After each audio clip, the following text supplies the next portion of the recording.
একটা ঘর থেকে কান্নার শব্দ বেরিয়ে আসছে। ভক্তমণ্ডলী, ভক্তিমতী মায়েরা, আর সেই ঘরের ভেতর থেকে যিনি কাঁদছেন দুহাত দিয়ে মাথার চুলগুলোকে ছিঁড়ছেন, কখনো কপালটা মাটিতে ঠুকছেন, কখনো মাটি সারা গায়ে মাখছেন। আর যে ছেলেগুলো মারা গেছে ওই মরা ছেলেগুলোকে চিৎকার করে ডাকছেন। যে ছেলেগুলো মারা গেছে তার সেই মৃত পুত্রগুলোকে চিৎকার করে ডাকছেন। তিনি আর কেউ নন, তিনি হলেন শতপুত্রের জননী মা গান্ধারী দেবী।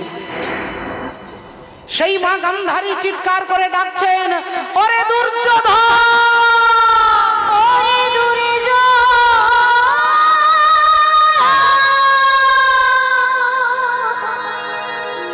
ওরে দুঃশাসন,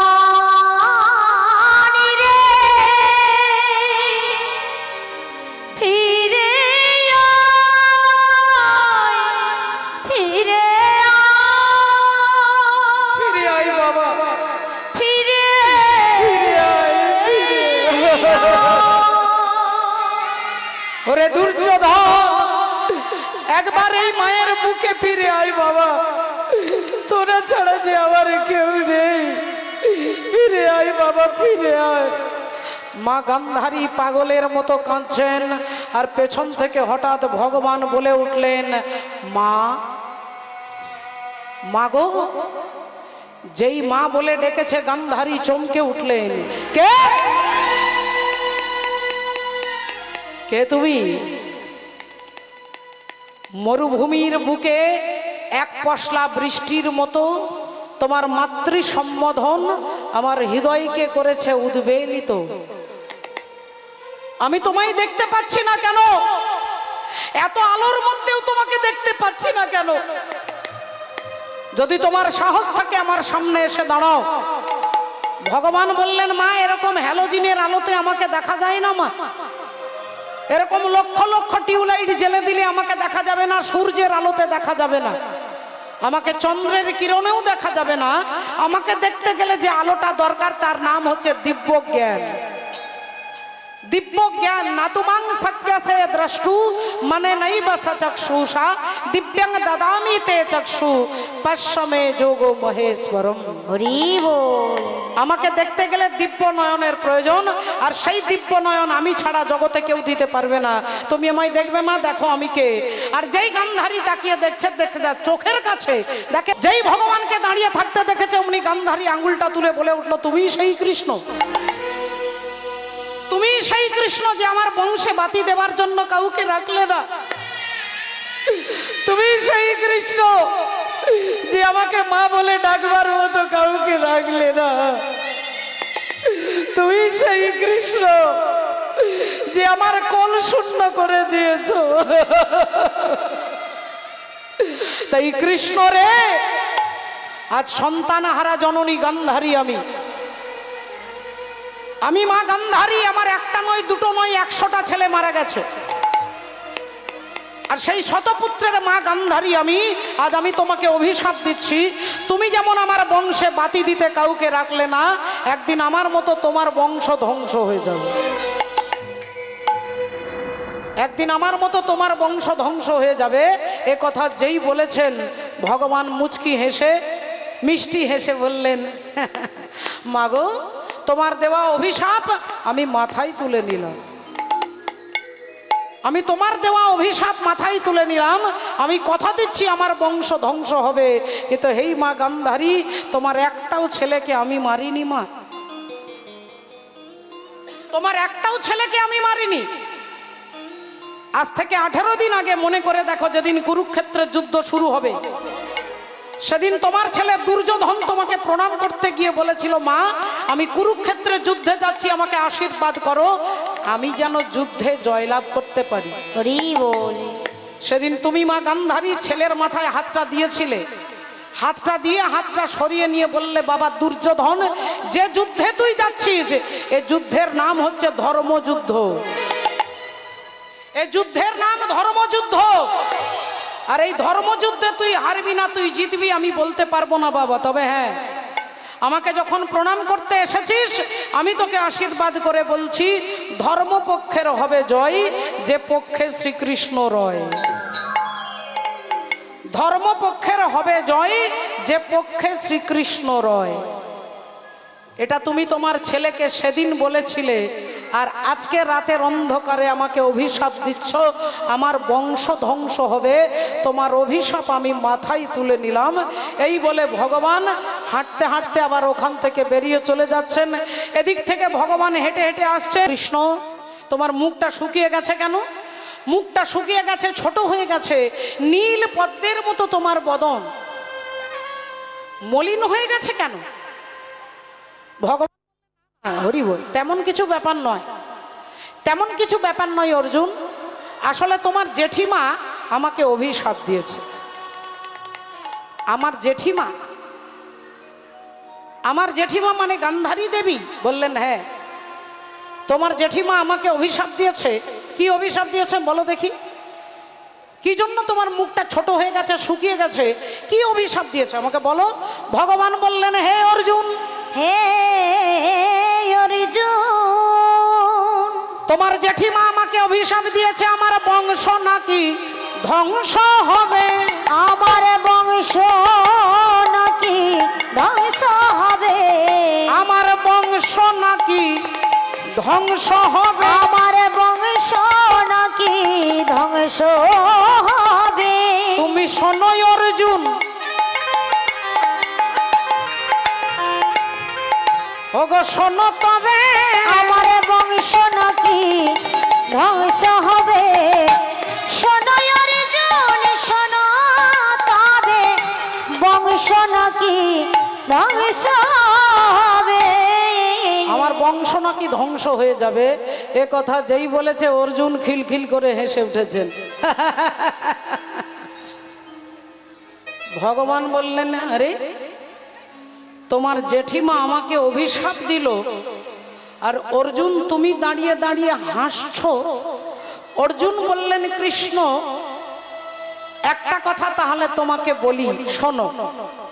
আমার জেঠিমা যেমন তোমাকে অভিশাপ দিয়েছে, ওই কুরুক্ষেত্রের মাঠে একজন মা, তিনিও আমাকে অভিশাপ দিয়েছে। আর তিনি কে না, তিনি হচ্ছেন ভীষ্মের জননী মা গঙ্গা দেবী। মা গঙ্গা দেবী আমাকে অভিশাপ দিয়েছিল। হ্যাঁ, সত্যি করে বলছি কৃষ্ণ, আমাকে মা গঙ্গা বলেছিল, ওরে অর্জুন, তুই আমার চোখের সামনে আমার ছেলের এই দুর্গতি করেছিস। বিশ্বদেবকে অর্জুন তীর মারতে মারতে তীরের বিছানা, একটা তীরের বিছানা তৈরি করে দিয়েছে, সরসজ্জা। সর মানে তীর, সজ্জা মানে বিছানা। তীরের বিছানা তৈরি করে বিশ্বদেবকে সেই তীরের বিছানায় শুইয়ে দিয়েছিলেন। এত তীর মেরেছে সারা শরীরে।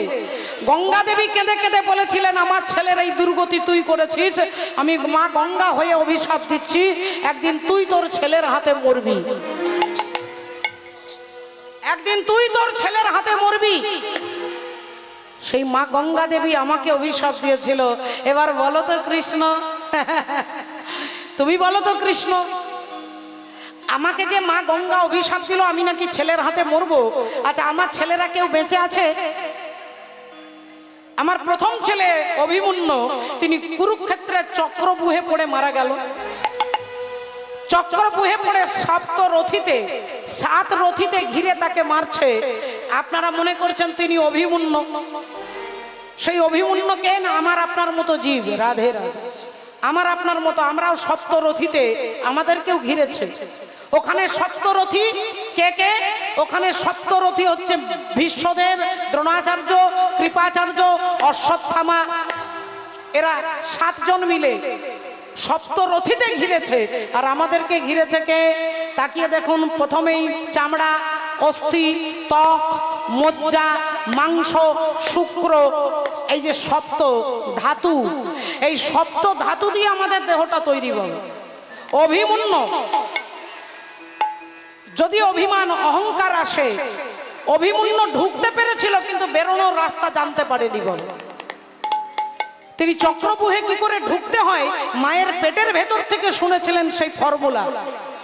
মা উত্তরা দেবী তার স্বামীকে বলছেন, স্বামী বলছেন কি করে ঢুকতে হয়। হরি বল। মাননীয় ভক্তমণ্ডলী ভক্তিমতী মায়েরা, সুভদ্রা দেবী, মা সুভদ্রা, সুভদ্রার গর্ভে ছিল অভিমন্যু। অর্জুন সুভদ্রা দেবীকে বলছে কি করে ঢুকতে হয়, সেই ঢোকার ফর্মুলাটা তার জানা আছে, কিন্তু কিভাবে বেরিয়ে আসবে এটা আর শোনা হলো না। তার আগেই মা ঘুমিয়ে গেল, আর মা ঘুমিয়ে গেল বলে ছেলের শোনা হলো না। ছেলে মায়ের ভুলের জন্য ওই চক্রব্যূহে পড়ে মারা গেল। একবার ভেবে দেখুন, এখানে আমরাও আসতে পেরেছি, এই সংসার চক্রব্যূহে এখানে আমরাও এসেছি, কিন্তু এখান থেকে আমরা ভগবানের কাছে কি করে যাব সেই রাস্তাটা আমরা ভুলে গেছি। হরি হরি বল। মণিপুর রাজ্যের রাজার নাম হচ্ছে বব্রুবাহন। বব্রুবাহন সেই রাজ্যের রাজা হরি বল। ওপর দিয়ে যুধিষ্ঠির অশ্বমেধ যজ্ঞের ঘোড়া যাচ্ছে, আর রাজা বব্রুবাহন ওই ঘোড়াটাকে ধরেছে, আর ঘোড়াটাকে ধরেই তিনি ভালো করে দেখছেন, মাথা থেকে পা পর্যন্ত তাকিয়ে দেখছে, ধপধপে সাদা ঘোড়া, কালো কালো চোখগুলো, কি সুন্দর রুমালের মতো লেজ, অপূর্ব সুন্দর ঘোড়াটা দেখেই তিনি চমকে গেলেন। দেখছেন ঘোড়ার কপালে একটা রূপোর পাতাতে সংস্কৃতে লেখা আছে যে যিনি সতীর পুত্র হবে তিনি এই ঘোড়াটাকে ধরবে। সতীর পুত্র হলে ঘোড়াটাকে ধরবে, আর অসতীর পুত্র হলে ঘোড়াটাকে ধরেও ভয়ে ছেড়ে দেবে। তাহলে এটা একটা চ্যালেঞ্জের কথা, চ্যালেঞ্জ। সতীর পুত্র হলে ঘোড়াটাকে ধরবে, অসতীর পুত্র হলে ঘোড়াটাকে ছেড়ে দেবে। এখন বব্রুবাহন ঘোড়াটাকে ধরেছে, আর এই লেখাটা দেখতে পেয়ে তিনি নিয়ে আসছেন তার মাকে দেখাবে বলে, যে আমি অশ্বমেধ যজ্ঞের ঘোড়া ধরেছি। এখন ছুটে আসছে ঘোড়াটাকে নিয়ে মাকে দেখাবে, মা মা মা বলে চিৎকার করে ডাকছেন। মায়ের নাম কি না, মায়ের নাম হচ্ছে দেবী চিত্রাঙ্গদা। মায়ের নাম হচ্ছে দেবী চিত্রাঙ্গদা। আর বাবার নাম কি না, বাবার নাম হচ্ছে তৃতীয় পাণ্ডব অর্জুন। মায়ের নাম চিত্রাঙ্গদা, বাবার নাম অর্জুন। কিন্তু আপনারা অবাক হয়ে যাবেন, ছেলে তার বাবাকে জানে না, আর বাবা তার ছেলেকে চেনে না। ছেলে জানে না যে আমার বাবা অর্জুন, আর অর্জুন জানে না যে আমার ছেলে বব্রুবাহন। তাহলে এবার আপনারা মায়েরা বলবেন, এখানে তো অনেক বাবা মায়েরা আছেন, আচ্ছা এমনটা কি হয় যে একটা ছেলে তার বাবাকে জানবে না? বেঁচে থাকতে বাবা বেঁচে আছে অথচ জানবে না যে আমার বাবা, আর বাবা জানবে না যে আমার একটা ছেলে আছে, তাহলে ভেতরে একটা কারণ আছে, রহস্য আছে। এই রহস্যটা জানতে গেলে একটু আগে যেতে হবে, কয়েক বছর আগে, যেদিন অর্জুন বিয়ে করলেন ধ্রুপদ রাজার কন্যা দ্রৌপদীকে বিয়ে করলেন। ধ্রুপদ রাজার কন্যা দ্রৌপদী, দ্রৌপদী মা তার স্বয়ম্বর সভাতে বড় বড় রাজারা এসেছেন। আগেকার দিনে মেয়ের বিয়ে দেওয়া হতো ছেলের যোগ্যতা দেখে, ছেলের কতটা যোগ্যতা আছে, তিনি কতটা চরিত্রবান, তার মধ্যে কতটা ধর্মবোধ আছে, এটা দেখে মেয়ের বিয়ে দেওয়া হতো। এখন চরিত্রও দেখার দরকার নেই, এখন তার হরিবল আচরণও দেখার দরকার নেই, পকেটে টাকা থাকলেই মেয়ের বিয়ে হরিবল হয়ে যায়। হরিবল। অর্জুনের সঙ্গে দ্রৌপদীর বিয়ে হলো কি করে না, ধ্রুপদ রাজা একটা গামলার মধ্যে জল রেখেছে, আর ওপরে সিলিং এর ওপরে ছাদের ওই যেখানে ফ্যান চলে সেরকম ওখানে একটা রূপোর মাছ, একটা রূপোর মাছ, মাছটা ঘুরছে, মাছের ছবিটা জলের মধ্যে পড়ছে, আর ওই জলের মধ্যে জলের দিকে তাকিয়ে জলে যে মাছের চোখটা দেখা যাচ্ছে ওই চোখটা দেখে এখানে মাছের চোখটাকে লক্ষ্য ভেদ করতে হবে। চিন্তা করুন কত কঠিন। যদি মাছটার দিকে তাকিয়ে মারা যেত তা না হয় সম্ভব হতো, কিন্তু মাছের ছবিটা পড়ছে গামলার জলে, আর জলে মাছের চোখটা দেখে এখানে চোখ লক্ষ্য ভেদ করতে হবে। এখন অর্জুন গুরুকে স্মরণ করে আর জলের চোখটাকে লক্ষ্য করে যেই মাছের চোখটাকে লক্ষ্য ভেদ করেছে,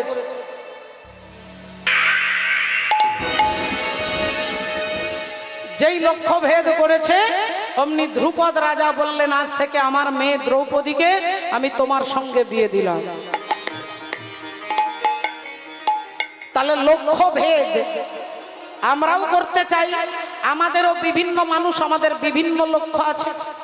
শিশুর নেহারি লক্ষ্য মাতৃস্তনপানে, মাতালের স্থির লক্ষ্য মদিরা সন্ধানে, সতী খুঁজে পুজিবারে পতির চরণ, কুলোটার লক্ষ্য হরে কিসে পরমন, বাঁদরের লক্ষ্য শুধু ফলের বাগান, শুকুনির লক্ষ্য দূর ভাগাড়ের সন্ধান, শ্রীগালের লক্ষ্য মৃতদেহ লয়ে টানাটানি, আর নিন্দুকের লক্ষ্য শুধু পরনিন্দা গ্লানি, জ্ঞানীর লক্ষ্য শুধু তর্ক উপার্জন, আর ভক্তের লক্ষ্য শুধু শ্রীহরির চরণ।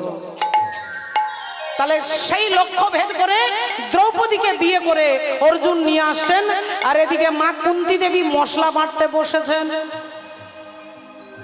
ও ভক্তিমতী মায়েরা, আজ থেকে 20 বছর 30 বছর আগেও এখনো কিছু কিছু মায়েরা মশলা বাটেন শিলনোড়াতে। এই গ্রামে গঞ্জে শিলনোড়ার ব্যবহার এখনো আছে, কিন্তু শহরে এখন কেউ শিলনোড়াতে মশলা বাটে না। বলে মশলার প্যাকেট কিনতে পাওয়া যায়, আর নইলে মিক্সার মেশিনে মশলাকে বেটে নেওয়া হয়। কিন্তু মা কুন্তী দেবী শিলনোড়া দিয়ে মশলা বাটছে, আর এদিকে অর্জুন দ্রৌপদীকে বিয়ে করে নিয়ে আসছে। অর্জুন আসছে দ্রৌপদীর হাতে ধরে, আর মা কুন্তী দেবী মশলা বাটছে। ও তোদের শাক রান্না যেমন তেমন, ও তোরা ডাল ঘুটিতে শিখলি না। ওগো রান্না ঘরে গেলি বৌমা রান্না শিখলি না।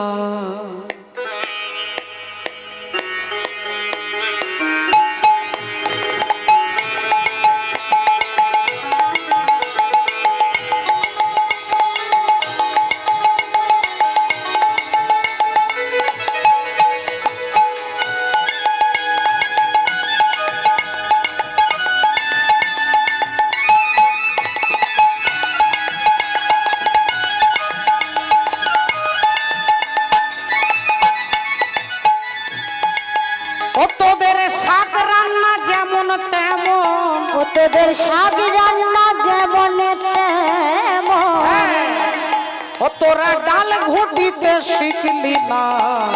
আহো রান্না ঘরে গেলি বৌমা রান্না শিখলি না। রান্না ঘরে গেলি বৌমা রান্না শিখলি না।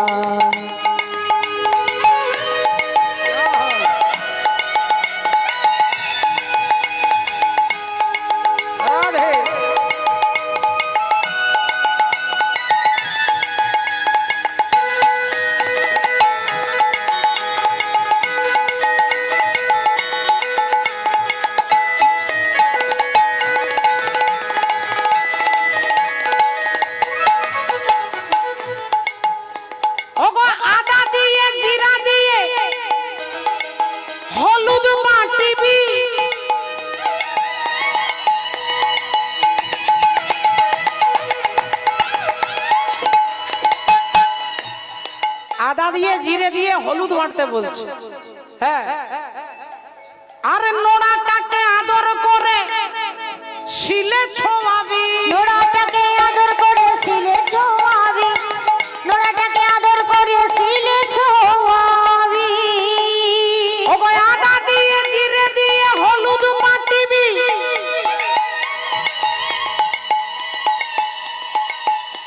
আর নোড়াটাকে আদর করে শিলে ছোঁয়াবি। নোড়াটাকে আদর করে শিলে ছোঁয়াবি। নোড়াটাকে আদর করে শিলে ছোঁয়াবি। ওগো রাঁধিবি বাড়িবি খাবি দাবি।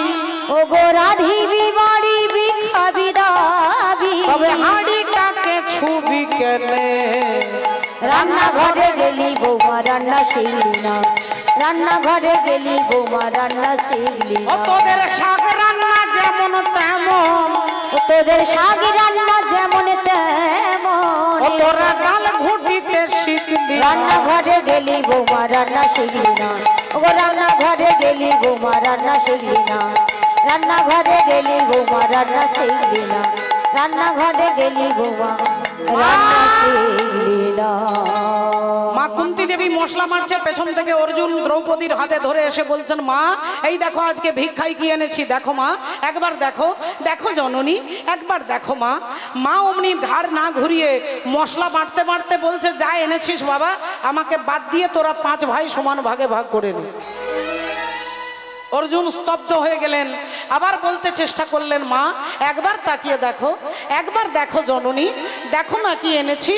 মা বললেন, আরে বাবা বললাম তো দেখবো না, যা এনেছিস 5 জন সমান ভাগে ভাগ করে নে। অর্জুন বললেন মা দুবার হয়ে গেছে, আর একবার বলবো, আর একবার বলবো, তারপরে যে ঘটনা ঘটবে তার জন্য কিন্তু আমাকে দায়ী করবে না। তাই এখনো বলছি মা একবার তাকিয়ে দেখো, দেখো আজকে কি এনেছি ভিক্ষায়। মা বললেন দেখবো না, দেখবো না, দেখবো না, যা এনেছিস আমাকে বাদ দিয়ে 5 ভাই সমান ভাগে ভাগ করে দে। অর্জুন দ্রৌপদীর হাতটা ছেড়ে দিয়ে বললেন দ্রৌপদী আজ থেকে তুমি একা আমার স্ত্রী নও, আজ থেকে তুমি দাদা যুধিষ্ঠির স্ত্রী, আজ থেকে তুমি দাদা ভীমের স্ত্রী, আজ থেকে তুমি ভাই নকুল সহদেব, আমাদের 5 ভাইয়ের স্ত্রী তুমি দ্রৌপদী। আর যেই এ কথা বলেছে পেছন থেকে যুধিষ্ঠির দাদা চিৎকার করে উঠেছে অর্জুন এ কি বলছিস ভাই, পাগলের মতো কি বলছিস? হ্যাঁ, একটা নারীর 5টা স্বামী। অর্জুন বললেন দাদা আমি তো বলিনি, বলেছেন মা। মা বলেছে যা এনেছিস 5 জনে মিলে সমান ভাগে ভাগ করে নি। কথা তো আমার নয়, মায়ের কথা। যুধিষ্ঠির দাদা বললেন মা না দেখে বলেছে, মা না জেনে বলেছে, মা না বুঝে বলেছে। অর্জুন বললেন কিন্তু মা তো বলেছে, মা তো বলেছে, একবার বলেনি দাদা, 3 বার বলেছে, ত্রিসত্য করে বলেছে। তাই দ্রৌপদী আমাদের 5 জনের স্ত্রী অসম্ভব, অসম্ভব, এটা হতে পারে না। অর্জুন বললেন দাদা এটাই হবে। না হবে না, আমি বলছি হবে না। অর্জুন বললেন দাদা এটাই করতে হবে, কিচ্ছু করার নেই। 2 ভাইয়ের মধ্যে তর্ক হচ্ছে, অর্জুন বলছে এটাই করতে হবে, আর যুধিষ্ঠির দাদা বলছেন এটা হতে পারে না। এমন সময় 2 ভাইয়ের মাঝখানে অন্তর্যামী শ্রী গোবিন্দ অন্তরে জানিয়া, অন্তর্যামী শ্রী গোবিন্দ অন্তরে জানিয়া, অন্তর্যামী শ্রী গোবিন্দ অন্তরে জানিয়া, যুধিষ্ঠির সম্মুখেতে দাঁড়ালো আসিয়া, যুধিষ্ঠির সম্মুখেতে দাঁড়ালো আসিয়া, যুধিষ্ঠির সম্মুখেতে দাঁড়ালো আসিয়া। আরে আরে আরে আরে 2 ভাইয়ের মধ্যে এত লড়াই, এত তর্ক, কি ব্যাপারটা বলো না, কি হয়েছে যুধিষ্ঠির দাদা? দাদা বললেন দেখো না কৃষ্ণ, অর্জুন বলছে দ্রৌপদী আমাদের 5 জনের স্ত্রী। অর্জুন তুমি এ কথা কেন বলছো? অর্জুন বললেন কৃষ্ণ আমি বলিনি, আমি দ্রৌপদীকে বিয়ে করে নিয়ে আসছি, মাকে বললাম মা একবার দেখো, মা না দেখেই 3 বার বললেন যা এনেছিস তোরা 5 ভাই সমান ভাগে ভাগ করে নে। তাই বললাম দ্রৌপদী আমাদের 5 জনের স্ত্রী। এবার তুমি বলো কৃষ্ণ, তুমি বলো আমি কি করব? আমি ভুল বলছি না আমি ঠিক বলছি, তুমি বিচার করে বলো। ভগবান চোখ বন্ধ করে নিলেন, আর ভগবান কিছুক্ষণ চোখ বন্ধ করে চিন্তা করার পরে উত্তর দেবেন কি? যুধিষ্ঠির দাদা কৃষ্ণের দিকে তাকিয়ে আছে, অর্জুন কৃষ্ণের দিকে তাকিয়ে আছে, ভীম তাকিয়ে আছে, সবাই তাকিয়ে আছে, কি উত্তর দেবেন ভগবান? আর আমরাও ভগবানের দিকে তাকিয়ে আছি, ভগবান কি উত্তর দেবেন? ভগবান বললেন অর্জুন তুমি যা বলেছো তাহাই সত্য, আজ থেকে দ্রৌপদী তোমাদের 5 জনের স্ত্রী হবে। আজ থেকে দ্রৌপদী তোমাদের 5 জনের স্ত্রী। যেই এ কথা বলেছে যুধিষ্ঠির দাদাও চুপ করে গেলেন, ভীমও চুপ করে গেলেন, সবাই মেনে নিলেন, সবাই মেনে নিলেন, কিন্তু আমরা মানতে পারি না। বল আজকের শিক্ষিত সমাজ মোবাইলে সোশ্যাল মিডিয়াতে অনেক কথা বলে, অনেক নোংরা নোংরা কথা বলে, দ্রৌপদীর 5টা স্বামী। আজকের যুবক যুবতী বলে, ছাত্র ছাত্রী বলে যে একটা নারীর 5টা স্বামী। কিন্তু আপনাদেরকে এটা মনে রাখতে হবে যে দ্রৌপদী কোনো মায়ের পেট থেকে জন্ম নেয়নি বাবা, মায়ের গর্ভ থেকে দ্রৌপদীর জন্ম হয়নি। মহাভারত খুলে দেখুন,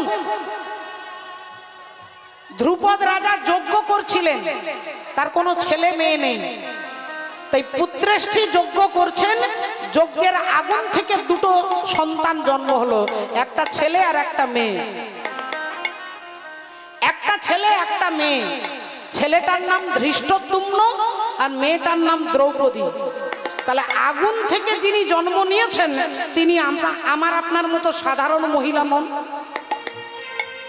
এটা আগে আপনাকে ভাবতে হবে যে সাধারণ মহিলা নন, তাহলে সেই দ্রৌপদীর 5টা স্বামী নয়, আপনারও 5টা স্বামী, আমাদের সকলের এখানে যারা যারা আছে আমাদের সবার 5টা স্বামী। আপনারা বলবেন কি করে? বলে তাকিয়ে দেখুন দেহটার দিকে 5টা উপাদান দিয়ে তৈরি হয়। 5টা উপাদান: ক্ষিতি, অপ, তেজ, মরুদ, বোম। ক্ষিতি, অপ, তেজ, মরুদ, বোম। ক্ষিতি মানে মাটি, আর মাটি হচ্ছে যুধিষ্ঠির। অপ মানে জল, আর জল হচ্ছে অর্জুন, ইন্দ্রের পুত্র অর্জুন। মরুত মানে হচ্ছে বাতাস, বাতাস মানে পবন, পবন পুত্র হচ্ছে ভীম। তাহলে ক্ষিতি, অপ, তেজ, মরুত, বোম, এই পঞ্চভৌতিক দেহটা, এই দেহটাকেই তো আমি আমার নিজের মনে করি। আমি আমার মনে করি, আমি নিজের মনে করি। আমি বুকে হাত দিয়ে বলি আমি চৈতালি, আমি অমুক, আমি তুসু। তাহলে সেই 5টার স্বামী আপনারও আমারও। রাধে রাধে, তত্ত্বদর্শী মহাজন বলছে। তাই আজ থেকে দ্রৌপদী তোমাদের 5 জনের স্ত্রী হবে। শোনো অর্জুন, একটা কথা, 1 বছর দ্রৌপদী 1 জনের ঘরে থাকবে। 1 বছর যুধিষ্ঠির কাছে, 1 বছর ভীমের কাছে, 1 বছর এভাবে সবার কাছে থাকেছে, 1 বছর করে থাকবে। আর যখন দ্রৌপদী যার ঘরে থাকবে সেই ঘরে যদি অন্য কেউ ঢুকে যায় তাকে 12 বছরের জন্য নির্বাসনে বেরিয়ে যেতে হবে। 12 বছরের জন্য নির্বাসনে বেরিয়ে যেতে হবে। 12 দিন নয়, 12 মাস নয়, 12 বছর তাকে সংসার ছেড়ে জঙ্গলে থাকতে হবে। এই নিয়ম করে দিয়ে ভগবান চলে গেলেন। আর এই নিয়মেই সংসার চলছে।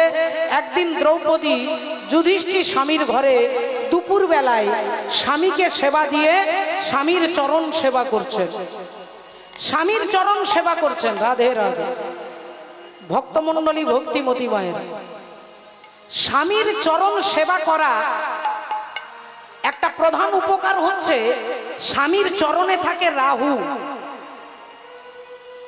কোন বাড়ির মা যদি, মহিলা যদি, স্ত্রী যদি স্বামীর পা টিপে দেয় তার ঘরে কখনো রাহু থাকতে পারবে না বাবা, তার ঘরে রাহু থাকবে না। আচ্ছা, আপনারা সব থেকে বড় প্রমাণ, ভগবান শ্রী নারায়ণ, শ্রী বিষ্ণুর স্ত্রীর নাম কি? ভগবানের নারায়ণের স্ত্রীর নাম কি?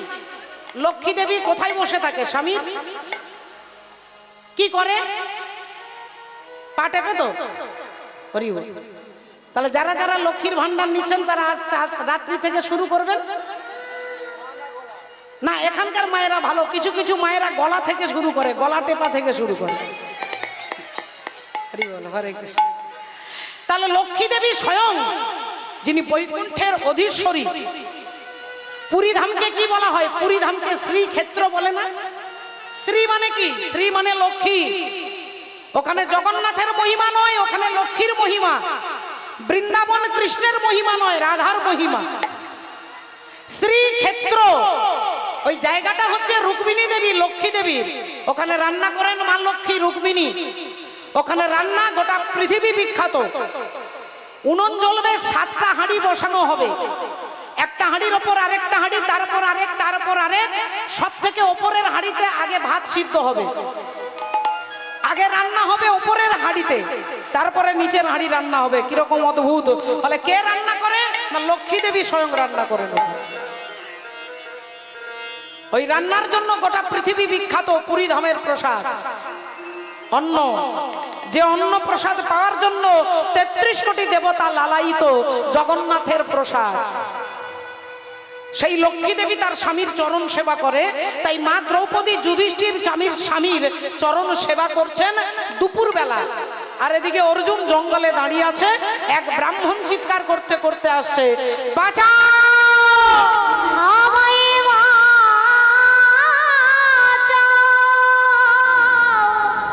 বাঁচাও, বাঁচাও অর্জুন, আমায়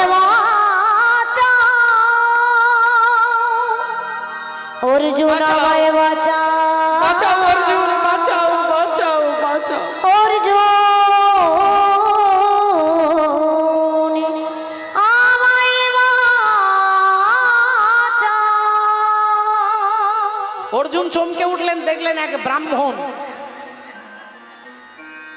কাপড়টা আলু থালু ধুতি পড়ে আছে, চুলগুলো উস্কো খুস্কো, অর্জুনের হাতে ধরে বলছে, অর্জুন আমাকে বাঁচাও অর্জুন, আমার বাড়িতে একটা গাভী মাতা, আর এই গাভী মাতা ছাড়া আমার সংসারে আর কিছু নেই, তিনি আমার জীবনের বাঁচবার অবলম্বন। সেই গরুটাকে একটা বাঘ জঙ্গল থেকে বেরিয়ে এসে টেনে নিয়ে চলে যাচ্ছে, তুমি পারবে অর্জুন? ওই বাঘের কাছ থেকে আমার গরুটাকে ফিরিয়ে আনতে তুমি পারবে অর্জুন? অর্জুন আমার গাভী মাতাকে বাঁচাও অর্জুন, বাঁচাও বাঁচাও। সঙ্গে সঙ্গে অর্জুন বলে উঠলেন, হাত জোড় করে দেখুন, কিছু মনে করবেন না, আপনার গাভী মাতাকে বাঁচাতে পারলে আমি খুশি হতাম, কিন্তু মাফ করবেন আমি পারছি না। কারণ বাঘটাকে মারতে গেলে যে তীর ধনুকটা দরকার, ওই তীর ধনুকটা এখন ওই ঘরে আছে যে ঘরে যুধিষ্ঠির আর দ্রৌপদী বসে আছেন। দাদা যুধিষ্ঠির বসে আছেন আর দ্রৌপদী বসে আছেন। ওই ঘরে ঢুকলে আমাকে 12 বছরের জন্য নির্বাসনে বেরিয়ে যেতে হবে। তাই আপনি মাফ করবেন, আমি আপনার গরুটাকে ফিরিয়ে দিতে পারবো না। এ কথা যেই বলেছে ব্রাহ্মণ বলে উঠলেন, তাহলে তুমি কেমন ক্ষত্রিয়? ক্ষত্রিয়ের ধর্মই হচ্ছে শৌর্যং তেজং ধীতির দাক্ষং যুদ্ধে চাপ্য পলায়নম দানমেশ্বর ভাবস্য ক্ষত্রং ধর্ম স্বভাবজম। ক্ষত্রিয়ের 6টা ধর্ম, 6টা গুণ: শৌর্য, তেজ, ধৃতির দাক্ষং, ধৃতি মানে ক্ষমা, দাক্ষং মানে দয়া, যুদ্ধে চাপ্য পলায়নম, যুদ্ধ থেকে লুকিয়ে পালিয়ে যাবে না ক্ষত্রিয়, আর কোনো অনাশ্রয় ব্যক্তিকে আশ্রয় দেওয়া, সাহায্য করা ক্ষত্রিয়ের ধর্ম। তাহলে এটা যদি ধর্ম হয়, তাহলে তুমি অর্জুন, তুমি কেমন ক্ষত্রিয়? আমি ব্রাহ্মণ তোমার কাছে কেঁদে কেঁদে বলছি, আর তুমি 12 বছরের নির্বাসনে যেতে হবে বলে তুমি আমার গাভী মাতাকে বাঁচাতে পারবে না? অর্জুন হাত জোড় করে বলে উঠলেন, আমার ভুল হয়ে গেছে, আমার ভুল হয়ে গেছে, আমাকে আপনি ক্ষমা করে দিন, আমি আসলে ভুলে গিয়েছিলাম, আপনি একটু দাঁড়ান, একটু দাঁড়ান। এই বলে সোজা সেই ঘরে ঢুকে গান্ডীব ধনুকটাকে এনে আর বাঘটাকে হত্যা করে গাভী মাতাকে ব্রাহ্মণকে ফিরিয়ে দিলেন। ফিরিয়ে দিয়ে বললেন, এই নিন আপনার গাভী মাতা। ব্রাহ্মণ ঠাকুর, ব্রাহ্মণ অর্জুনের মাথায় হাত রেখে আশীর্বাদ করে গেলেন। কিন্তু অর্জুন দেখলেন যেটা নিয়ম ছিল সেটা আমি ভেঙেছি। নিয়ম ছিল দ্রৌপদী যখন যে স্বামীর ঘরে থাকবে সেই ঘরে অন্য কেউ ঢুকতে পারবে না, তাহলে আমি সেই ঘরে ঢুকেছি, তাহলে আমি নিয়ম ভেঙেছি, তাহলে আমাকে 12 বছরের নির্বাসনে যেতে হবে। তাই অর্জুন হাত জোড় করে যুধিষ্ঠির দাদার কাছে দাঁড়িয়েছে, আমি চলে যাই,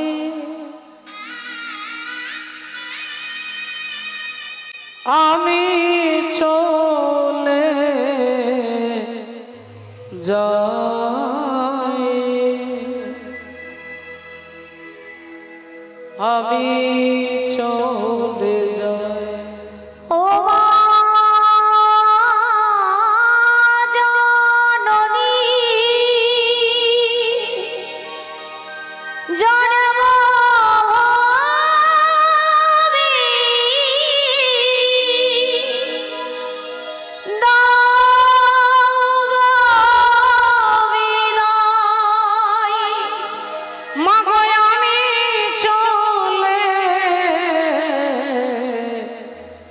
যাই, ও মায়াবী চলে যাই।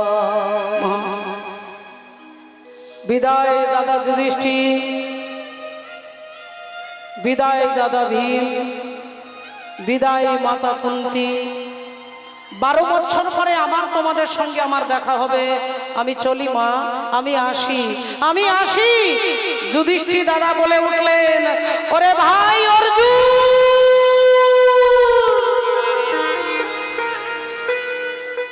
তুই যাস না ভাই, তুই যাস না,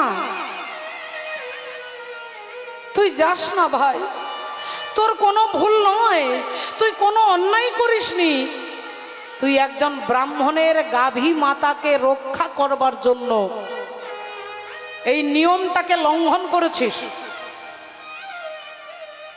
তাই তোর কোনো দোষ নেই, তোর কোনো অন্যায় নেই, তুই যাস না ভাই, যাস না। অর্জুন বলে উঠলেন, দাদা যারা রাজ্যে নিয়ম তৈরি করে তারাই যদি নিয়ম পালন না করে তাহলে রাজ্যবাসী নিয়ম পালন করবে কি করে? যারা নিয়ম তৈরি করেছে, হরি বল, মোটর সাইকেল হেলমেট ছাড়া চালানো যাবে না, হেলমেট না পরলে মোটর সাইকেল চালানো যাবে না, নিয়ম করা হয়েছে। যারা নিয়ম করেছে তারাই যদি হেলমেট না পরে তাহলে রাজ্যবাসী কি করে আঙুল তুলে কথা বলবে না? তাহলে নিয়ম তৈরি করলো যারা, আমরা সবাই মিলে, আর সেই নিয়মটাকে অর্জুন বলছে আমরাই যদি পালন না করি তাহলে সাধারণ জনগণ পালন করবে কি করে? তাই দাদা তুমি দুঃখ করো না, দুঃখ করো না দাদা, আমি 12 বছর পরে আবার তোমার কাছে ফিরে আসবো, তুমি দুঃখ করো না দাদা, আমি চললাম। এই বলে অর্জুন সবাইকে বুঝিয়ে 12 বছরের নির্বাসনে তিনি বেরিয়ে পড়লেন। 1 বছর পেরিয়ে গেল, 2 বছর পেরিয়ে গেল, 5 বছর চলে গেল, 10 বছর পেরিয়ে গেল। অর্জুনের চেহারা পাল্টে গেল, অর্জুনের রং পাল্টে গেল, অর্জুনের চুল বড় হয়ে গেছে, গোপ দাড়ি বড় হয়ে গেছে, নখগুলো বড় হয়ে গেছে, চেহারা পাল্টে গেছে। কখনো গাছের তলায়, কখনো রোদে জলে, কখনো পাহাড়ের গুফায়, কখনো ঝর্ণার জল খায়, কখনো গাছের ফল খায়। এভাবে 10টা বছর পার করে নিলেন। ভাবলেন বাকি আছে আর 2 বছর, এই 2 বছর যদি পেরিয়ে যায় তাহলে আবার আমি দাদা যুধিষ্ঠির কাছে, আবার মা কুন্তী দেবীর কাছে আমি ফিরে যাব। এই ভাবতে ভাবতে চলতে চলতে আর 1টা বছর পেরিয়ে গেল, 11 বছর পেরিয়ে গেল, বাকি আছে আর 1 বছর। এই 1টা বছর যদি পেরোই আমি আবার আমার দাদার কাছে যাব। এই ভাবতে ভাবতে অর্জুন হাঁটতে হাঁটতে তিনি চলে এসেছেন মণিপুর রাজ্যে। বাবা, মণিপুর রাজ্যে চলে এসেছেন। অর্জুন জানে না যে এই জায়গাটার নাম কি, সে কিন্তু জানে না যে এই জায়গাটার নাম মণিপুর। এখন অর্জুন আজ 11 বছর ধরে হাঁটছে, চিন্তা করুন কত দূর গেছে, কোথায় হস্তিনাপুর আর কোথায় মণিপুর। এখন হাঁটতে হাঁটতে মণিপুর রাজ্যে চলে এসেছে। একটা গাছের তলায় ছায়ার মধ্যে হাতের উপরে মাথাটা রেখে অর্জুন ঘুমিয়ে গেছে। অর্জুন ঘুমিয়ে গেছে। এদিকে সেই সময় মণিপুর রাজ্যের রাজা ছিলেন রাজা চিত্রভানু। রাজা চিত্রভানু, সেই চিত্রভানু রাজার মেয়ে, তার নাম হচ্ছে চিত্রাঙ্গদা দেবী। তিনি রাজকুমারী, কিন্তু তিনি রাজকুমার সেজে থাকতেন, ধুতি পাঞ্জাবি পরে থাকতেন, মাথার লম্বা চুলগুলোকে খোঁপা করে মাথায় মুকুট দিয়ে থাকতেন। এখন ধুতি পাঞ্জাবি পরে, কোমরে তলোয়ার, পিঠের মধ্যে তীর ধনুক নিয়ে আর ঘোড়ার পিঠে চেপে তিনি যাচ্ছে রাজ্য দর্শন করতে। ঘোড়া টকবক টকবক টকবক করে ছুটছে। আর এমন সময় ঘোড়াটা দাঁড়িয়ে গেছে যেখানে অর্জুন ঘুমিয়ে আছে, ঠিক তার কিছু দূরে ঘোড়া দাঁড়িয়ে পড়েছে। অমনি দেবী চিত্রাঙ্গদা দেখলেন একজন রাস্তায় কে যেন শুয়ে আছে। তিনি অমনি বলে উঠলেন, এই যে কে শুয়ে আছেন, উঠুন উঠুন উঠুন উঠুন, আমি এদিক দিয়ে যাব, উঠুন। অর্জুন তাকিয়ে দেখলেন এক অপূর্ব সুন্দর রাজপুত্র দাঁড়িয়ে আছে। তিনি মনে করছে রাজপুত্র, আর ধুতি পাঞ্জাবি পরা আছে, চুলটা ঢাকা দেওয়া আছে। গরিব দুঃখীকে দান করে, দুঃখীদেরকে সাহায্য করে আপনি যে পুণ্য সঞ্চয় করেছেন, যদি আপনি কাউকে ডিঙে লাফিয়ে চলে যান, সেটা কুকুরও হতে পারে, ছাগলও হতে পারে, বেড়ালও হতে পারে, কোনো মানুষও হতে পারে, কোনো বাচ্চা ছেলে শুয়ে আছে, আপনি লাফিয়ে চলে যাচ্ছেন, আপনার জীবনের পুণ্য ক্ষয় হয়ে যাবে। তাই দেবী চিত্রাঙ্গদা বললেন, আমি তোমাকে লাফিয়ে যেতে পারবো না, তুমি ওঠো, আর নইলে তোমাকে আমি টেনে এখান থেকে ছুঁড়ে ফেলে দেব। অর্জুন বললেন, আপনি আমাকে টেনে ছুঁড়ে দেবেন? আচ্ছা ঠিক আছে, তাহলে এক কাজ করুন, আপনি আমাকে টেনেই ছুঁড়ে দেন। এই বলে যেই অর্জুন হাতটা বাড়িয়েছে আর দেবী চিত্রাঙ্গদা হাতটা ধরে টান দিচ্ছে।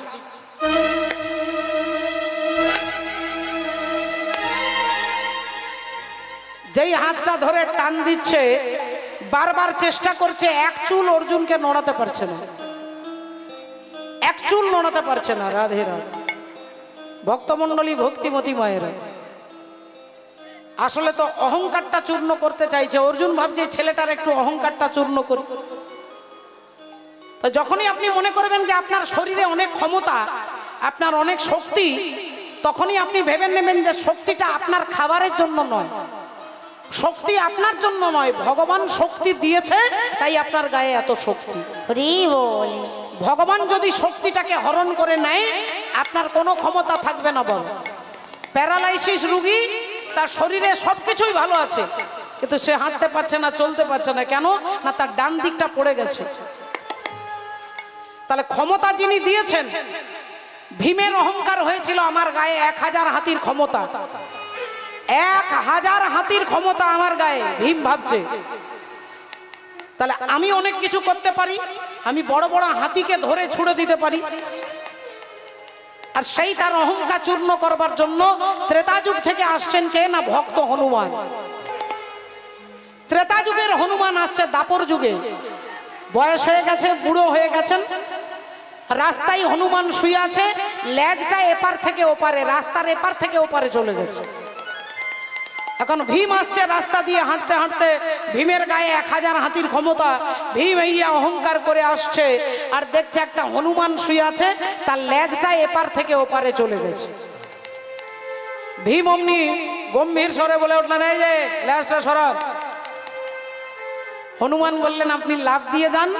ভীম বললেন, কোনো প্রাণীকে লাফিয়ে যেতে নেই, আপনি লেজটা সরান। হনুমান বলছেন, বাবা আমার তো বয়স হয়ে গেছে, আমি এই লেজটাকেও সরাতে পারছি না, আপনি যদি একটু দয়া করে সরিয়ে দেন। ভীম ভাবছে বেটা বুড়ো, তার এত দুর্বল, সে তার নিজের লেজটাকে সরাতে পারছে না, তা এ তার লেজটা সরাতে পারছে না, আমি দুটো আঙ্গুল দিয়ে লেজটা ধরে সরিয়ে দেব। এই বলে ভীম হনুমানের লেজটা দুটো আঙ্গুল দিয়ে ধরে ভাবছে সরিয়ে দিয়ে।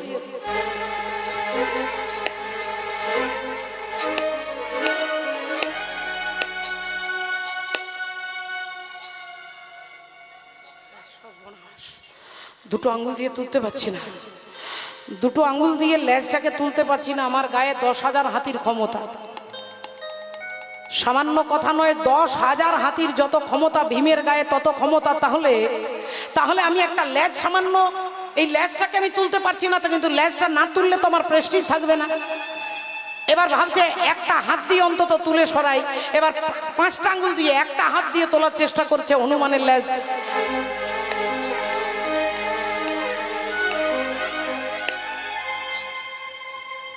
এবার একটা হাত দিয়ে তুলে পারছে না, এক চুল নোড়াতে পারছে না।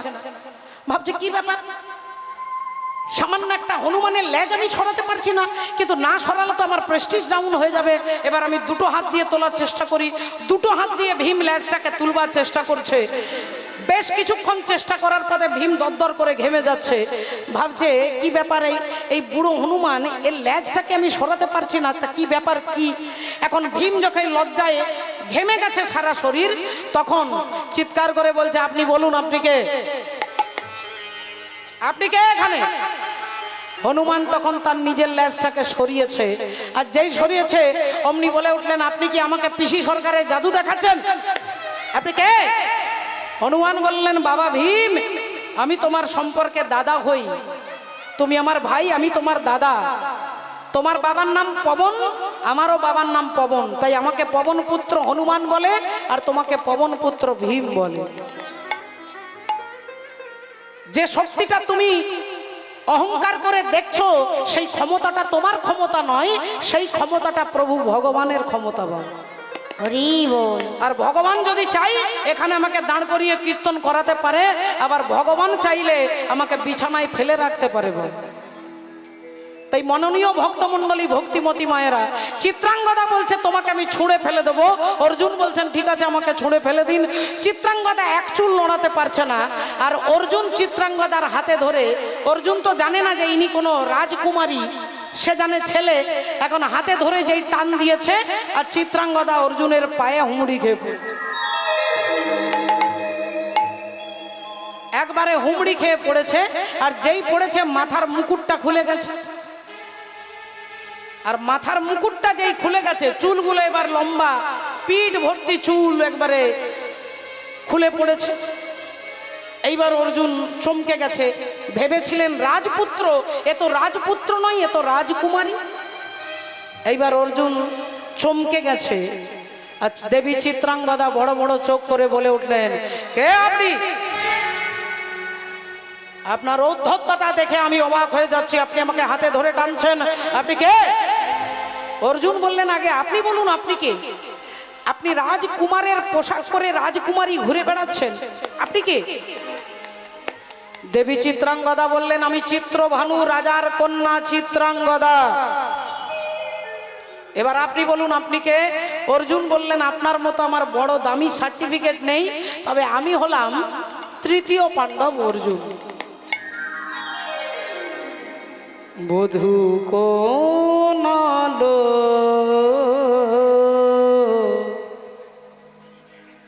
লাগলো লাগলো চোখে, লাগলো চোখে বধূ কোনালো লাগলো লাগলো চোখে। আপনি কি সেই অর্জুন? বলুন না, আপনি বলুন না, আপনি কি সেই অর্জুন যে অর্জুনের কথা শুনতে শুনতে আমি বড় হয়েছি? আমার মায়ের মুখে আমি আপনার নাম শুনেছি, আমার ঠাকুমার মুখে আমি আপনার নাম শুনেছি, আমার বাবার মুখে আমি আপনার নাম শুনেছি। আর আপনার নাম শুনেই প্রতিজ্ঞা করেছি আমি অর্জুন ছাড়া কাউকে বিয়ে করব না। তাই আমি নারী হয়ে পুরুষের পোশাক পরে ঘুরে বেড়াই, শুধু অর্জুন ছাড়া কাউকে বিয়ে করব না, এটাই আমার প্রতিজ্ঞা। তাই আপনি যখন অর্জুন, আপনি আমাকে গ্রহণ করুন। অর্জুন গান্ধর্ব মতে চিত্রাঙ্গদা দেবীর সঙ্গে বিয়ে হয়ে গেল। বিয়ের 1 মাস পেরোলো, 2 মাস পেরোলো, 4 মাস পেরোলো, 6 মাস পেরিয়ে গেল, দেখতে দেখতে 7 মাস। অর্জুন ভাবলেন তাহলে 12 বছর হতে আর মাত্র 5 মাস বাকি আছে। 11 বছর 7 মাস হয়ে গেছে, তাহলে বাকি আছে 5 মাস। তাহলে এই 5 মাস আমার হাঁটতে সময় লাগবে। তাহলে আগামীকাল ভোরবেলায় আমি চিত্রাঙ্গদার কাছে বিদায় নিয়ে চিত্রাঙ্গদাকে ছেড়ে দিয়ে চলে যাব, এটা অর্জুন ভেবে রেখেছে। আর চিত্রাঙ্গদা আজকে অর্জুনের কাছে এসেছে একটা আনন্দের খবর দিতে যে তিনি অর্জুনের সন্তানের মা হতে চলেছে। অর্জুনের সন্তানের মা হতে চলেছে, তার গর্ভে রয়েছে অর্জুনের সন্তান। তাই চিত্রাঙ্গদা আসছে আনন্দের খবরটা দিতে। আর যেই অর্জুনের কাছে দাঁড়িয়েছে, অর্জুন অমনি হাতটা ধরে বলে উঠলেন, চিত্রাঙ্গদা আগে তুমি আমাকে বলো, তুমি আমাকে কত ভালোবাসো?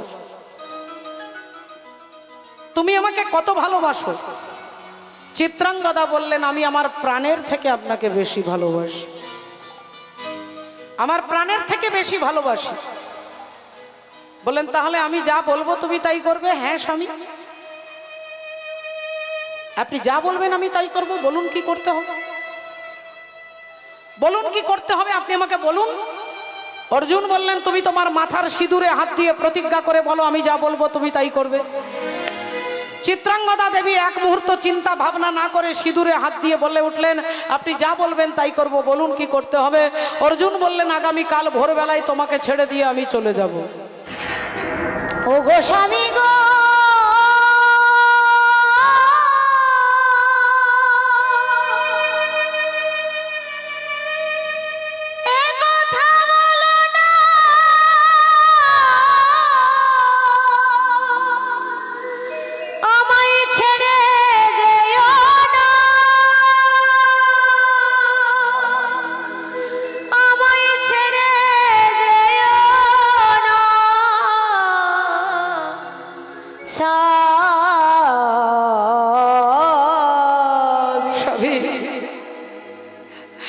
আপনি কি বলছেন স্বামী? আপনি কি বলছেন? অর্জুন বললেন, তুমি মাথার সিঁদুরে হাত দিয়েছো, আর কোন নারী যদি তার সিঁথির সিঁদুরে হাত দিয়ে প্রতিজ্ঞা করে, সেই প্রতিজ্ঞা যদি রাখতে না পারে তাহলে তাকে বিধবা হতে হয়। চিত্রাঙ্গদা বললেন, না স্বামী, আমার জীবনে যতই দুঃখ আসুক, যতই দুঃখ পায়,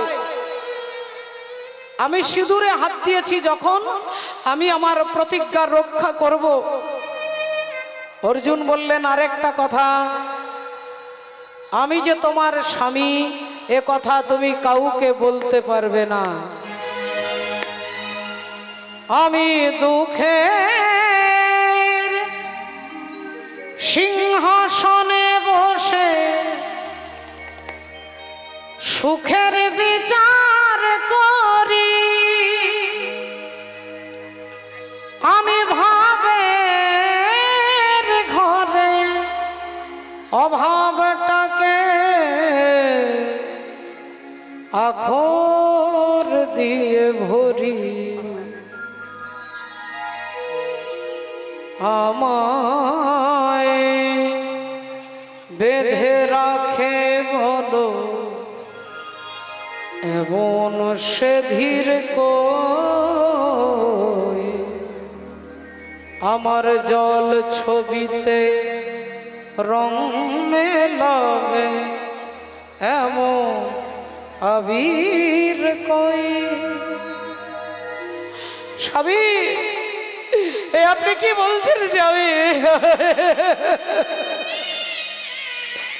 অর্জুন বললেন, তুমি কাউকে বলতে পারবে না আমি তোমার স্বামী, আর আগামীকাল আমি তোমাকে পরিত্যাগ করে চলে যাব চিত্রাঙ্গদা।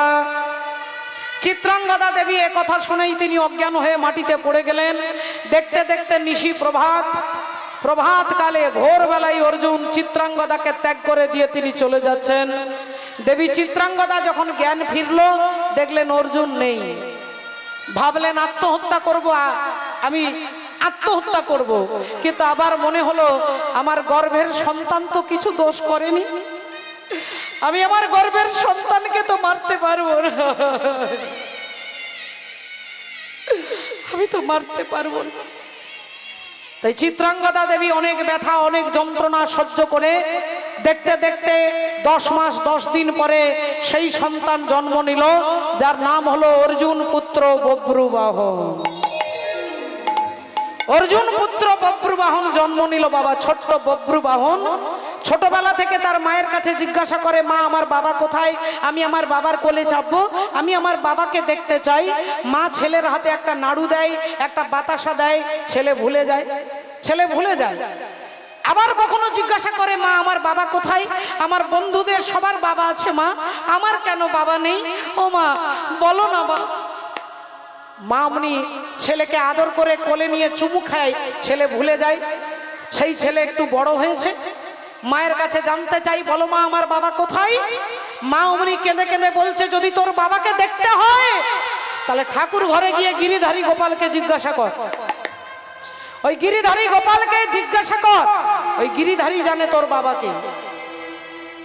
বভ্রুবাহন বললেন, মা গো, এই কথাটা বলতে তোমার এত বছর লেগে গেল মা, যদি গিরিধারী আমার বাবাকে জানে তাহলে আমি কথা দিচ্ছি মা, আজ থেকে তোমাকে জিজ্ঞাসা করব না, আজ থেকে আমার জীবনের লক্ষ্য গিরিধারীকে খুঁজে বার করা, গিরিধারীকে খুঁজে বার করা আমার লক্ষ্য। তাই সেই বভ্রুবাহন ঠাকুর ঘরে যায় আর কেঁদে কেঁদে বলে, বলো না মোরে কাঁদাইছ কেন, করিছ কেন ছলনা, আর বলো না মোরে কাঁদাইছ কেন, করিছ এত ছলনা, বলো না মোরে কাঁদাইছ কেন, করিছ এত ছলনা। আমি অনেক কেঁদেছি আর কাঁদিতে পারি না, আমি অনেক কেঁদেছি আর কাঁদিতে পারি না। ওগো ব্যথা দিয়ে কেন চলে যাও, দেখা কি মরে দেবে না, আর বলো না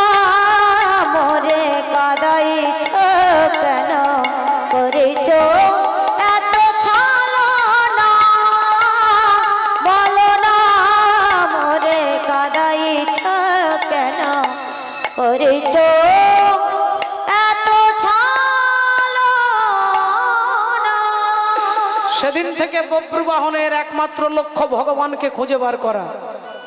ভগবান যখন আমার বাবাকে জানে, তাহলে ভগবান কৃষ্ণকে যদি খুঁজে পায়, আমি আমার বাবার সন্ধান জানতে পারবো। ভক্তমণ্ডলী, ভক্তিমতী মায়েরা, ও মা, দেখতে দেখতে বব্রু বাহন বড় হলো, যৌবনে পদার্পণ করলেন, মণিপুর রাজ্যের রাজা হয়েছেন। আর সেই মণিপুর রাজ্যের রাজা বব্রু বাহন, তার রাজ্যের ওপর দিয়ে যুধিষ্ঠির অশ্বমেধ যজ্ঞের ঘোড়াটা যাচ্ছিল, আর সেই ঘোড়াটাকে ধরে তার মাকে দেখানোর জন্য নিয়ে আসছেন। মায়ের নাম চিত্রাঙ্গদা, বাবার নাম অর্জুন, কিন্তু ছেলে জানে না তার বাবা অর্জুন, আর অর্জুন জানে না যে আমার ছেলে আছে। এতক্ষণ আপনারা ঘটনাটা শুনলেন। এইবার বব্রু বাহন ঘোড়াটাকে ধরে মাকে দেখানোর জন্য নিয়ে আসছে। মা,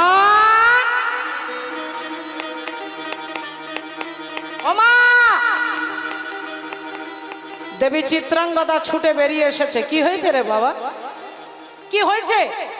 মা, এই দেখো মা, এই দেখো অশ্বমেধ যজ্ঞের ঘোড়া ধরেছি।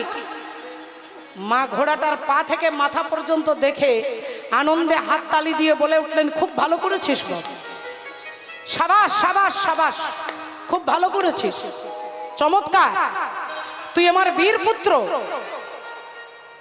তুই আমার বীর পুত্র, তাই তুই ঘোড়াটাকে ধরেছিস। তুই আমার মহান পুত্র, তাই ঘোড়াটাকে ধরেছিস, খুব ভালো করেছিস। তা হ্যাঁ রে বাবা, অশ্বমেধ যজ্ঞের ঘোড়া তো ধরেছিস, কিন্তু যজ্ঞটা করছে কারা? বললেন, মা, আমিও জানি না আর তুমিও জানো না, তবে ঘোড়ার গলায় একটা তামার পাতা আছে, তামার পাতা, সেই তামার পাতাতে যারা যজ্ঞ করছে তাদের নাম লেখা আছে। তা দেখতো বাবা কারা করছে। অমনি তামার পাতাটা হাতে নিয়ে প্রথমেই নাম উচ্চারণ করছে, ধর্মপুত্র যুধিষ্ঠির। তারপরে লেখা আছে মা দ্বিতীয় পাণ্ডব ভীম, আর তারপরেই লেখা আছে তৃতীয় পাণ্ডব অর্জুন। আর যেই বলেছে অর্জুন, দেবী চিত্রাঙ্গদা চিৎকার করে উঠলেন, ওরে পুত্র রে, ওরে বব্রু,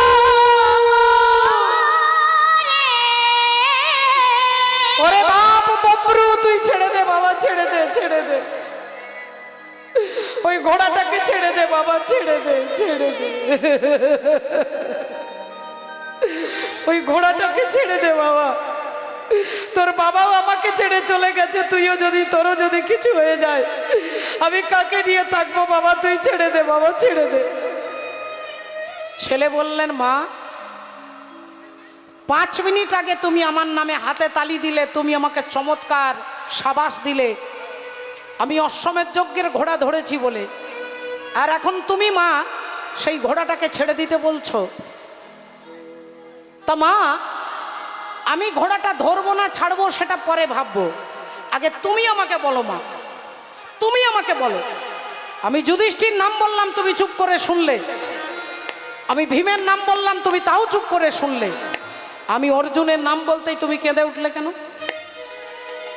আমি অর্জুনের নাম বলতে তুমি কেঁপে উঠলে কেন? তোমার চোখগুলো ছলছল করছে কেন? তুমি কাঁদছো কেন? তুমি ভয়ে থরথর করে কাঁদছো কেন? সত্যি করে বলো মা, সত্যি করে বলো, অর্জুনকে কি পরিচয় অর্জুনের সঙ্গে তোমার? বলো মা, বলো জননী, বলো, নইলে আমি তোমার পায়ে মাথা ঢুকে মরবো। তোমাকে আজকে বলতে হবে, বলো অর্জুনকে, বলো, বলো। মা অমনি চিৎকার করে বলে উঠলেন, ওরে বব্রু, আমি তোর বাবার কথা বলতে পারবো না বাবা, আমি তোর বাবার কথা বলতে পারবো না। যেই বলেছে বব্রু বাহনে হেসে উঠলেন, মাগো, এ তো ব্যাপারটা কিরকম হলো না? ঠাকুর ঘরে কেন? আমি তো কলা খাইনি। আমি তোমাকে জিজ্ঞাসা করলাম অর্জুনকে, তুমি বলছো তোর বাবার কথা বলতে পারবো না, তাহলে কি অর্জুন আমার বাবা? অর্জুন কি আমার পিতা? বলো জননী, চুপ করে থেকো না মা, বলো। যে বাবার খোঁজ আমি ছোটবেলা থেকে বাবা বাবা বাবা বলে একবার দেখার জন্য আমি ছটফট করেছি, সেই সেই বাবা কি অর্জুন? বলো মা, বলো বলো, আজ তোমাকে বলতে হবে মা, বলতে হবে। মা চিত্রাঙ্গদা কাঁদছে, কারণ তিনি সিঁদুরে হাত দিয়ে প্রতিজ্ঞা করেছে। তাই ছেলে বলে উঠলেন, মা আমি বুঝতে পেরেছি তোমার ভেতরে কোনো অব্যক্ত বেদনা রয়েছে। আমি কথা দিচ্ছি মা, অর্জুন যদি আমার পিতা হয় তাহলে তোমার স্বামীকে আমি তোমার পাশে দাঁড় করিয়ে দেবো। আমি তোমার স্বামীকে তোমার পাশে দাঁড় করিয়ে দেবো। আর এদিকে ভগবান অন্তর্যামী শ্রীহরি তিনি ভাবলেন অর্জুনের দর্পটাকে চূর্ণ করবার সময় আসছে।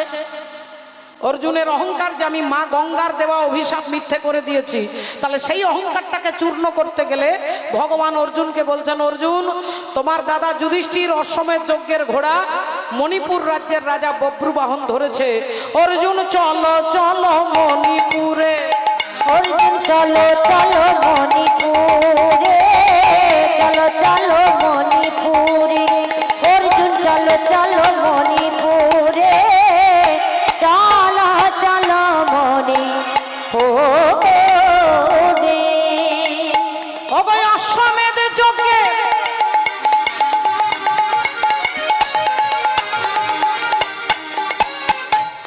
অর্জুন চলো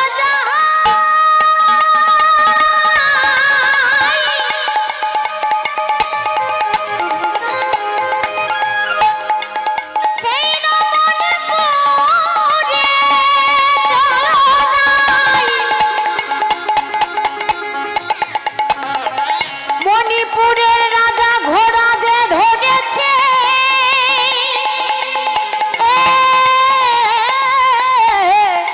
চলো চলো যাই, চলো যাই, আই আই, আহাই অষ্টমের যুগের ঘোড়া যে ধরেছে। অর্জুন চলো চলো সেইখানে, আহা চলো চলো সেইখানে, অর্জুন চলো চলো সেইখানে, অর্জুন চলো চলো সেইখানে গো, চলো চলো সেইখানে। মাননীয় ভক্তমণ্ডলী, ভক্তিমতী মায়েরা, ভগবান অর্জুনকে নিয়ে আসছেন আর বব্রুবাহন এদিক থেকে ছুটে ছুটে যাচ্ছে। বব্রুবাহন ছুটছে, পিতা পিতা পিতা বলি ছুটিতে লাগিল, পিতা পিতা পিতা বলি ছুটিতে লাগিল, পিতা পিতা পিতা বলি ছুটিতে লাগিল। অর্জুনের সম্মুখেতে আসিয়া দাঁড়ালো, অর্জুনের সম্মুখেতে আসিয়া দাঁড়ালো, অর্জুনের সম্মুখেতে আসিয়া দাঁড়ালো। বব্রুবাহন ছুটতে ছুটতে বাবা বাবা বলতে বলতে যাচ্ছে। এদিকে ভগবান অর্জুনকে নিয়ে আসছে। বব্রুবাহন একটু দূরে দাঁড়িয়ে গেছে, অর্জুনকে দেখছেন। আর অর্জুন দেখছেন একটা কি সুন্দর বাচ্চা ছেলে গো, কি সুন্দর দেখতে ছেলেটা। আর অমনি বব্রুবাহন বলে উঠলো, বাবা একবার একবার আমাকে জড়িয়ে ধরো বাবা, আমি আর কিচ্ছু চাই না, আমি স্বর্গের রাজা হতে চাই না, আমি রাজত্ব চাই না, আমি ইন্দ্রত্ব চাই না, আমি অন্য কিছু চাই না, একবার শুধু তুমি আমাকে জড়িয়ে ধরো বাবা, একবার আমাকে জড়িয়ে ধরো। আর অর্জুন ভাবছে, আহারে এই সংসারে আমাকে বাবা বলবার মতো তো কেউ নেই, আমার ছেলেরা তো সব মারা গেছে, এই ছেলেটা আমাকে বাবা বলে ডাকছে, কি ভালো লাগছে, একবার ওকে জড়িয়ে ধরি। অর্জুন যেই হাত বাড়িয়েছে অমনি পরমাত্মা শ্রীহরি মনে মনে চিন্তা করলেন, এক্ষুনি তো পিতা পুত্রের মিলন করালে হবে না, পিতা পুত্রের মিলন করালে এখনো তো হবে না। হরি বল। চক্রকারী এমন হরি চতুরেরও সার, তার চক্র বুঝতে পারে এমন সাধিকার, যার চক্রে কাটা হয়ে ছিল না গোকুল, যার চক্রে মান্ডব্য মুনি পশ্চাৎ ভাগে শুল, যার চক্রে হরিশ্চন্দ্র দানি হলো ঘাটে, যার চক্রে পরশুরাম মায়ের মাথা কাটে, চক্রকারীর এমন চক্র পড়েছে যেখানে, বুঝিতে পারে সে কি মানব জীবনে, হরি হরি বল। বুঝিতে পারে সে কি মানব জীবনে। রাধে রাধে। ভগবানের মায়া চক্রান্ত এ জগতে কেউ বুঝতে পারবে না গো। তাই আমরা এত চালাকি, আমরা এত ঝগড়া কাটাকাটি খুনোখুনি করি। শাস্ত্র বলছে আপন ইচ্ছাই জীব কোটি বাঞ্ছা করে, কৃষ্ণ ইচ্ছা না হইলে বাঞ্ছা নাহি পুরে। কৃষ্ণের যদি ইচ্ছে না হয় তাহলে আমাদের ইচ্ছে পূর্ণ হবে না বল। দেবতা আর অসুরদের মধ্যে যুদ্ধ হচ্ছে। একদিন দেবতা আর অসুরের যুদ্ধ হচ্ছে। যুদ্ধ করতে করতে বারবার দেবতারা হেরে যাচ্ছে, অসুর জিতে যাচ্ছে।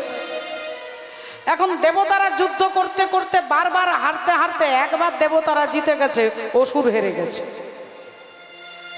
এখন অসুর যেই হেরে গেছে, দেবতারা ভাবছে তাহলে আমাদের ট্যালেন্ট কম নয়, আমরা অসুরদেরকে হারিয়ে দিয়েছি।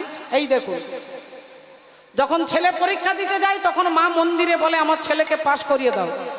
আর ছেলে যেই পাশ করে যায় তখনই মা পাড়ার লোককে বলে আমার ছেলে খুব বুদ্ধিমান, হ্যাঁ খুব ব্রিলিয়ান্ট, খুব বুদ্ধিমান।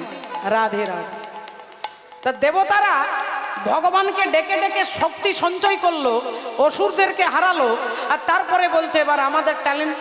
অহংকারে মত্ত হয়ে দেবরাজ ইন্দ্র, পবন দেবতা, বরুণ দেবতা, অগ্নি দেবতা, সমস্ত দেবতারা রাত্রিবেলায় রাস্তা দিয়ে হেঁটে হেঁটে আসছে আর নিজেরা অহংকার করছে, ওকে হারিয়েছি, একে হারিয়েছি। আর এমন সময় রাধে রাধে পরমাত্মা শ্রীহরি একটা যক্ষরূপ ধারণ করে, যক্ষ রাক্ষস যক্ষরূপ ধারণ করে ভগবান রাস্তার মাঝখানে দাঁড়িয়ে আছে। অমনি দেবতারা পিছিয়ে গেলেন, দেখলেন আরে এ কে? অগ্নিদেবকে বলছেন এই যে অগ্নিদেব তুমি যাও গিয়ে দেখো ওকে, দেখো ওকে। অগ্নিদেব অমনি কোমরে হাত দিয়ে দাঁড়িয়ে বললেন এই কে রে তুই? ভগবান বললেন আমার আধার কার্ড পরে দেখাবো, আগে আপনি বলুন আপনি কে। আমার আধার কার্ড পরে দেখাবো, আপনি বলুন আপনি কে। অগ্নি দেবতা বললেন আমি হলাম অগ্নিদেব, সবাইকে পুড়িয়ে দিতে পারি, সবাইকে পুড়িয়ে দিতে পারি, আমার এত ক্ষমতা। আমারই জন্য মাঝে মাঝে কলকাতার কারখানায় আগুন লেগে যায়, পুরনো বাড়িতে আগুন ধরিয়ে দিই, জঙ্গলে আগুন ধরিয়ে দিতে পারি, আমি হলাম অগ্নিদেব। অমনি ভগবান রূপী যক্ষ বলে উঠলেন আচ্ছা আপনি সব পুড়িয়ে দিতে পারেন? বলে হ্যাঁ। বললেন তাহলে দাঁড়ান, একটু দাঁড়ান। মাটি থেকে একটা ঘাস তুলে নিয়ে ঘাসটাকে মাটির ওপরে রেখে বলছে এই ঘাসটাকে পুড়িয়ে দেন তো। অগ্নি দেবতা বললেন আপনি কি আমার সঙ্গে ইয়ার্কি করছেন? আমি বড় বড় কারখানায় আগুন ধরিয়ে দিই আর একটা সামান্য ঘাস? ভগবান বললেন একটু দেখান না, একটু ঘাসটাকে পুড়িয়ে দেন। অগ্নি দেবতার মুখ দিয়ে গলগল করে আগুন বেরোচ্ছে। রাধে রাধে। আর আগুনটা আধ ঘন্টা জ্বালানোর পরে একটা ঘাসকে পোড়াতে পারলেন না। তখন ভগবান বললেন তোমার যে অগ্নি দাহিকা শক্তি ওটা আমারই দেওয়া, তাই অহংকার করলে হবে না। তাই ভগবান দেখলেন এক্ষুনি পিতা পুত্রের মিলন করালে হবে না, তাই ভগবান শেখাচ্ছে অর্জুন ওকে তাড়িয়ে দাও। এই ছেলে হ্যাঁ যা বলছি, যা সরে যা, সরে যা। ছোট্ট বব্রু বলে উঠলেন বাবা একবার আমাকে জড়িয়ে ধরো, বাবা একবার আমাকে জড়িয়ে ধরো, আমি আর কিচ্ছু চাই না বাবা, একবার আমাকে জড়িয়ে ধরো। অর্জুন আবার হাত বাড়াতে যাচ্ছে ধরবার জন্য। ভগবান আবার বলছে অর্জুন তুমি কি করছো? ও তোমার শত্রু, আর শত্রুকে তুমি যদি আলিঙ্গন করো তাহলে যুদ্ধ করতে পারবে? অর্জুন বলে উঠলেন এই ছেলে এই যা যা যা, সরে যা। বাবা বাবা খবরদার আমাকে বাবা বলবি না, আমার মনে হচ্ছে তোর মা কোনো অসতী নারী, তোর মা কোনো কুলোটা নারী। যেই এ কথা বলেছে বব্রুবাহন বলে উঠলেন তুমি আমার মাকে অসতী বলেছো? আমি প্রতিজ্ঞা করে বলছি যে মুখ দিয়ে তুমি আমার মাকে অসতী বলেছ তোমার ধড় থেকে মুন্ডটাকে আমি বিচ্ছিন্ন করে দেব, তোমার ধড় থেকে মুন্ডটাকে বিচ্ছিন্ন করে দেব। আর যেই এ কথা বলেছে অর্জুন বলছেন কত হাতি গেল তল আর মশা বলে কত জল, কত হাতি গেল তল আর মশা বলে কত জল। তাহলে দেখি তোর কত ক্ষমতা। এই অর্জুন একটা তীর ছুঁড়ে দিয়েছে বব্রুবাহনকে, আর বব্রুবাহন একটা তীর ছুঁড়ে দিয়েছে অর্জুনকে। অর্জুন কি করলো না তার তীরটাকে কেটে দিল, আর বব্রুবাহন কি করলো অর্জুনের তীরটাকে কেটে দিচ্ছে। ঘন্টার পর ঘন্টা যুদ্ধ হচ্ছে, কেউ কারোর সঙ্গে পারছে না। অর্জুন ভাবছে দুদিনে ছেলেটার সঙ্গে আমি পারছি না, আর বব্রুবাহন ভাবছে আমি আমার মায়ের মর্যাদা রক্ষা করতে পারছি না। এমন সময় মা পতিত পাবনী গঙ্গা দেবী তিনি এসে দাঁড়ালেন। গঙ্গে গঙ্গে মা গঙ্গে, গঙ্গে গঙ্গে মা গঙ্গে, গঙ্গে গঙ্গে মা গঙ্গে, গঙ্গে গঙ্গে মা গঙ্গে, গঙ্গে গঙ্গে মা গঙ্গে, গঙ্গে গঙ্গে মা গঙ্গে। হে মা সুরেশ্বরী গঙ্গে, হে মা সুরেশ্বরী গঙ্গে, মা হে মা সুরেশ্বরী গঙ্গে। হরি বল।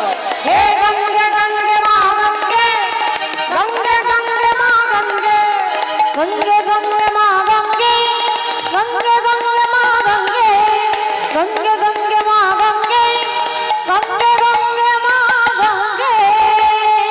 শোনো বাবা বব্রুবাহন, আমি তোমার বাবাকে অভিশাপ দিয়েছিলাম একদিন তুমি তোমার পুত্রের হাতে মরবে। উপস্থিত ভগবত ভক্তমণ্ডলীদের কাছে জানাই আমাদের কর্মীর তরফ থেকে আমাদের এখানে সেবার ব্যবস্থা আছে। এই পাশের বাড়িতে আপনারা কেউ বাড়িতে যাবেন না। মায়েদের কাছেও ভক্তবৃন্দের কাছে আমাদের একান্ত অনুরোধ, এই পাশের বাড়িতে সেবার ব্যবস্থা আছে, আপনারা সেবা করবেন। জয় নিতাই। তাই কি করলেন, বললেন আমি বান হয়ে তোমার হাতে ধরা দিচ্ছি, ওই বানটা দিয়ে তুমি অর্জুনকে মারো। আর যেই বব্রুবাহন সেই গঙ্গা বান দিয়ে অর্জুনকে মারলেন, অর্জুনের মুন্ড আর ধড়টা আলাদা হয়ে গেল। অর্জুনের অহংকার চূর্ণ হয়ে গেল, পুত্রের হাতে মৃত্যু হলো পিতার। ধড় মুন্ড আলাদা হয়ে পড়ে আছে। চিত্রাঙ্গদা দেবী বলছেন আমি তোকে খুন করব, তুই আমার স্বামীকে মেরেছিস। বব্রুবাহন অমনি বলে উঠলেন মা তুমি আমায় হত্যা করবে মা, এসো মা, এসো, তুমি আমায় মারো মা। আহা, रंग तेरे प्रीत का, रंग तेरे मीत का, रंग तेरे जीत का कहलाए। माई रे माई रे, तुझ बिन मैं तो अधूरा। माई रे माई रे, तुझ बिन मैं तो अधूरा। এসো মা, এসো আমাকে হত্যা করো। চিত্রাঙ্গদা তলোয়ার বার করে যেই মারতে যাবে, ভগবান হাতটা ধরে বললেন চিত্রাঙ্গদা তোমার স্বামী অর্জুনের মৃত্যু মা গঙ্গার অভিশাপে হয়েছে, তাই এর জন্য তোমার ছেলের কোনো দোষ নেই, আমি তোমার স্বামীকে বাঁচিয়ে দেব। তাই যাও বব্রুবাহন, উলুপি নাগের মাথার মণিটা নিয়ে এসো। যেই মণিটা এনে ভগবানের হাতে দিলেন, ভগবান অর্জুনের ধড় আর মুন্ডটাকে একত্রিত করে যেই মণিটা ছুঁয়ে দিল, বলি অমনি অর্জুন বেঁচে উঠিল, অমনি অর্জুন বেঁচে উঠিল, অমনি অর্জুন বেঁচে উঠিল। অমনি অর্জুন বেঁচে উঠিল। অতএব